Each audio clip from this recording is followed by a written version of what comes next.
विद्यार्थ्यांचा आत्मविश्वास वाढावा आणि करिअरच्या नव्या दिशा खुलाव्यात या उद्देशाने धामणगाव रेल्वे येथील सेफला हायस्कूल व कनिष्ठ महाविद्यालय स्पर्धा परीक्षा कार्यशाळेचे आयोजन करण्यात आले। या कार्यशाळेत विद्यार्थ्यांना थेट प्रशासकीय अधिकाऱ्यांकडून मार्गदर्शन मिळाले। धामणगाव रेल्वे येथील सेफला हायस्कूल व कनिष्ठ महाविद्यालयात 11वी व 12वीच्या विद्यार्थ्यांसाठी स्पर्धा परीक्षा कार्यशाळेचे आयोजन करण्यात आले। या कार्यक्रमासाठी प्रमुख मार्गदर्शक म्हणून परिविष्टाधीन तहसीलदार माननीय श्री हेमकृष्ण पिसदे उपस्थित होते। तासभर चाललेल्या कार्यशाळेत त्यांनी यूपीएससी आणि एमपीएससीच्या परीक्षांचा अभ्यासक्रमाची माहिती देत आपल्या अनुभवाच्या आधारे विद्यार्थ्यांशी संवाद साधला। प्रश्नोत्तर सत्रात विद्यार्थ्यांनी आपल्या अभ्यासातील अडचणी मांडल्या, त्यावर मार्गदर्शन करण्यात आले। कार्यक्रमाच्या अध्यक्षस्थानी प्राचार्य प्रशांत शेंडे होते।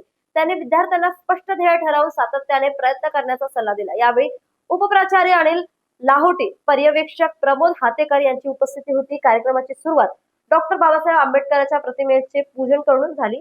कार्यक्रमाचे प्रास्ताविक नरेश कावलकर यांनी केले। संचालन सुशील नागपुरे तर आभार अक्षय नवघरे यांनी मानले।